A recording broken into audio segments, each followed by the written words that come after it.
promesa, en cuarto lugar, de remisión de pecados, dirigido precisamente a la culpa del pecado. La remisión de pecados en la palabra de Dios, en el Evangelio de nuestro Señor Jesucristo, es prometida a aquellos que se arrepienten y se bautizan.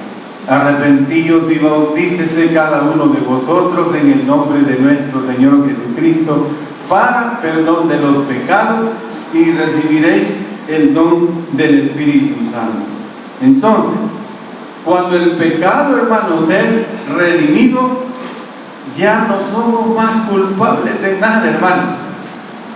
Miren, las pestes, las negruras que usted y yo cometimos después de que fuimos bautizados, totalmente han quedado anulados. Una vez hemos sido bautizados en Cristo Jesús, no como un rito, hermano, sino en el sentido de haber obedecido el Evangelio por todos estos pasos que la palabra de Dios nos presenta claramente. Cuando el pecado es redimido, ya no somos más culpables de nada. La promesa del regalo del Espíritu Santo es real, dirigido a el poder del pecado. El regalo del Espíritu Santo es prometido, hermanos, igualmente a aquellos que se arrepienten y que son bautizados. Hermanos, con la ayuda del Espíritu Dios, nosotros ya no somos más esclavos del pecado. Miren lo que dice en Romanos capítulo 8 y el versículo 12. Así que, hermanos, deudores somos, no a la carne, para que vivamos conforme a la carne. Porque si vivís conforme a la carne, moriréis.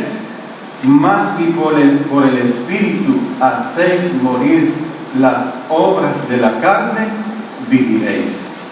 Muy hermoso, hermano, muy hermoso. Entonces, hermanos, con la ayuda del Espíritu de Dios, ya no somos más esclavos del pecado. Y por último, quiero decir, hermanos, cómo se dirige al problema del pecado.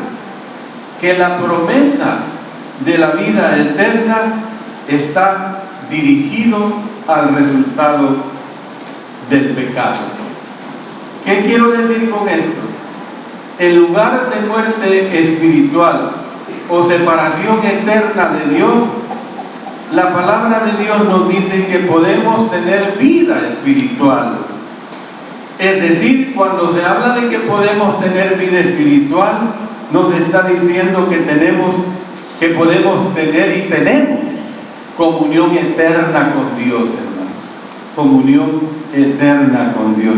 Este es el aliciente que usted y yo, todos nosotros aquí presentes, debemos de tener, que al salir de este lugar nosotros nos hemos recargado espiritualmente y esa comunión espiritual eterna con Dios permanece y continúa para siempre.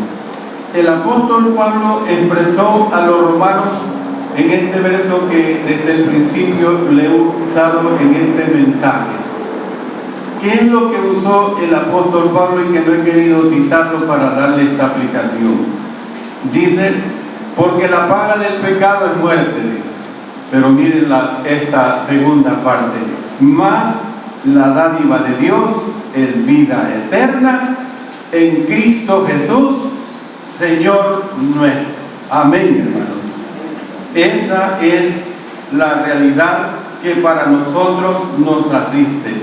Que la dádiva de Dios es vida eterna en Cristo Jesús, Señor nuestro. Hermanos, con esto pues termino diciendo que usted ha permitido que el Evangelio se dirija al problema del pecado por medio de creer los hechos del Evangelio, por medio de obedecer los mandamientos del Evangelio y por medio de recibir las promesas del Evangelio. Que el Señor nos ayude, hermanos, que el Señor nos ayude a mantenernos en este camino elegido por obra y gracia de nuestro Señor. Que Dios bendiga a cada uno de nosotros.